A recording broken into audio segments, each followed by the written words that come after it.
Bonjour tout le monde, merci de me suivre sur YouTube. C'est Patrick de l'Académie Équilibre Santé, plateforme de formation professionnelle en pratique naturelle de santé. Je vous invite à suivre un nouveau cours extrait de l'une de mes formations en ligne. Et pensez bien à commenter ce cours, me dire si vous souhaitez d'autres cours de ce genre et abonnez-vous à la chaîne pour accéder à toute mon actu. Nous nous retrouvons donc dans ce nouveau module pour aborder le système énergétique corporel. À présent, il est grand temps de pouvoir parler de ce fameux système énergétique corporel. Nous avons déjà abordé le sujet et comprendre donc ce qu'est ce fameux système énergétique corporel. Alors, le corps est en liaison avec le cerveau par des circuits électriques, les nerfs, et ce flux énergétique nous permet d'utiliser nos cinq sens, de ressentir une douleur immédiatement après un coup, par exemple. Et dès l'arrêt de ce flux, eh bien, survient la mort. Les Chinois, bon, ça fait 5000 ans qu'ils ont bien découvert cette énergie qui traverse le corps à travers des méridiens. Alors, bien sûr, cette énergie, elle est invisible comme toutes les fréquences hertziennes, fréquences radio, la Wi-Fi. Et cette connaissance énergétique fait de plus en plus d'émules en Occident, et notamment eh bien, pour le plus grand bien de tous.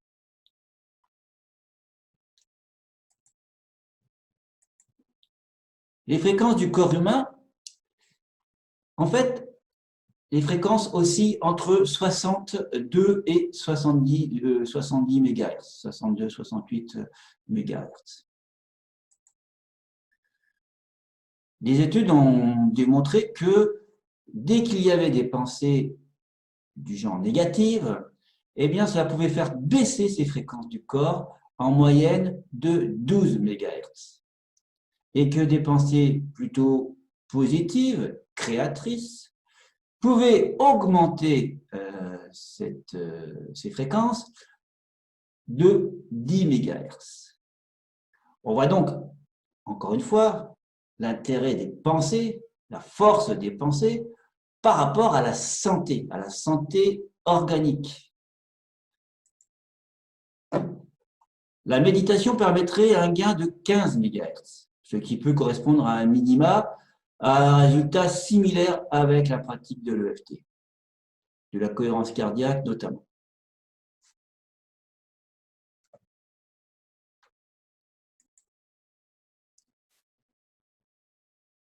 Parlons maintenant de la naissance de l'EFT.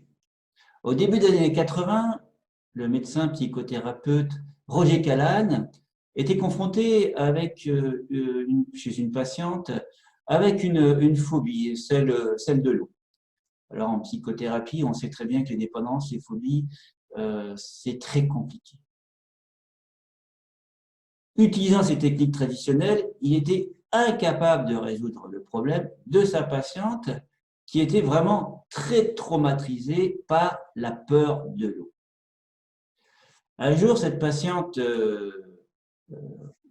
vint à son cabinet et elle avait un problème au niveau de l'estomac et du coup, eh bien, il a tapoté ici au niveau de la pommette, sous les yeux, un point énergétique, un point d'acupuncture, hein, puisque je rappelle il était aussi acupuncteur, ce médecin. Et donc, il a tapoté l'endroit donc de ce méridien. Et quelle fut la surprise? C'est qu'à l'arrivée, eh bien, la patiente n'avait plus peur de l'eau.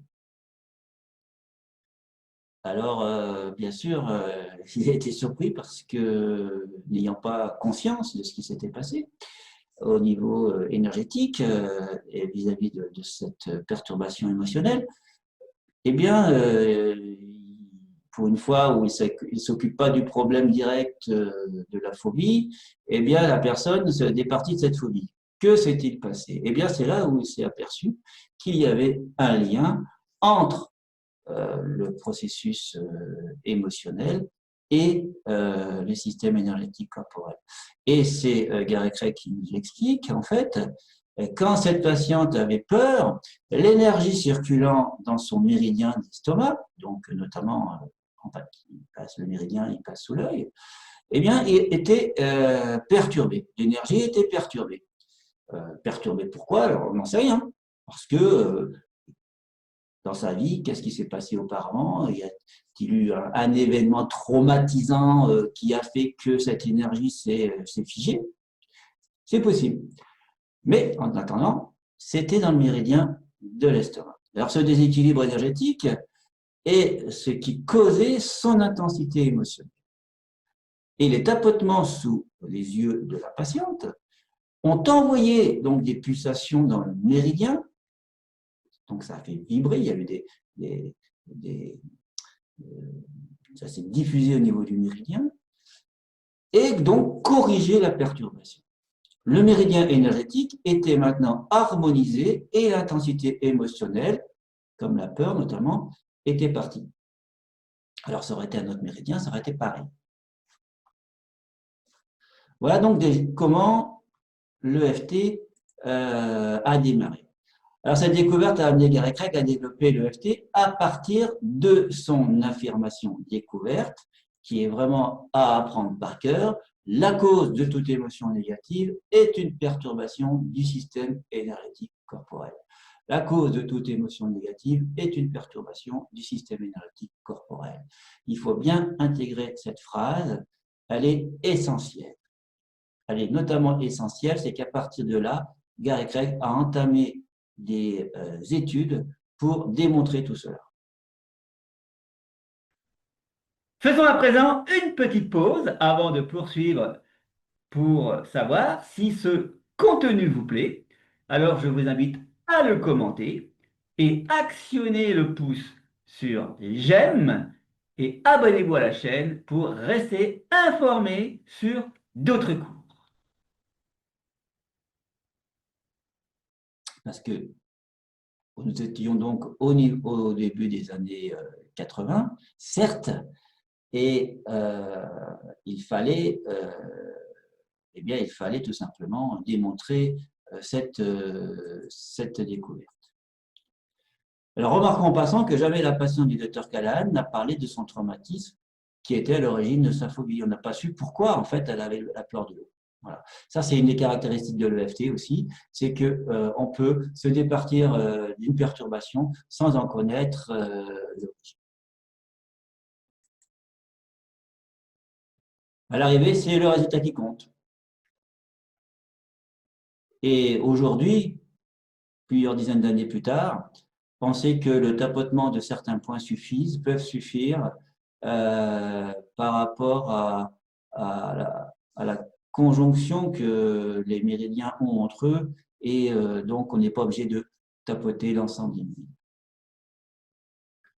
Parce que dès le début, Roger Callahan a mis en place une méthode, la TFT, qui consistait à tester le méridien qui était en cause.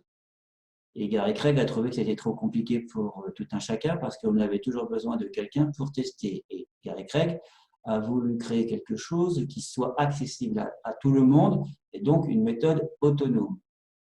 Et l'idée, au départ, au début de ce qui n'était encore pas vraiment l'EFT, de cette découverte, eh bien, Gary Craig s'est dit on va tapoter les 14 méridiens.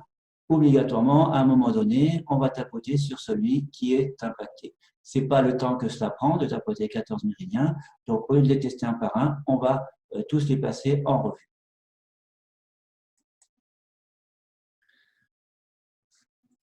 Il n'est donc pas nécessaire de diagnostiquer le déséquilibre énergétique dans le cadre d'une simple pratique. Alors, il est évident que quand on dit dans l'accompagnement, on a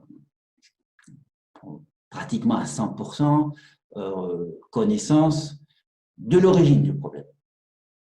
Même si au départ, la personne n'en a pas conscience. Alors cela, On pourra l'aborder notamment dans les prochaines parties de la formation EFT. Toutes les émotions perturbantes, celles qu'on appelle négatives, peuvent donc être abordées par la méthode EFT. Alors je rappelle, moi, je ne parle pas de technique EFT, mais de méthode, car l'EFT, la méthode EFT, contient plusieurs techniques. Voilà donc la fin de cette session concernant le système énergétique corporel et la naissance de l'EFT. On va ensuite donc mieux découvrir cette méthode que Gary Craig a mise en place pour pouvoir l'utiliser et pratiquer. Je vous donne donc rendez-vous dans le prochain module. J'espère que ce cours vous a plu. Retrouvez-moi sur ma chaîne pour suivre d'autres cours extraits de mes différentes formations en ligne en pratique naturelle de santé. Et pensez à commenter cette vidéo juste en dessous et abonnez-vous à la chaîne de l'Académie. Bye bye!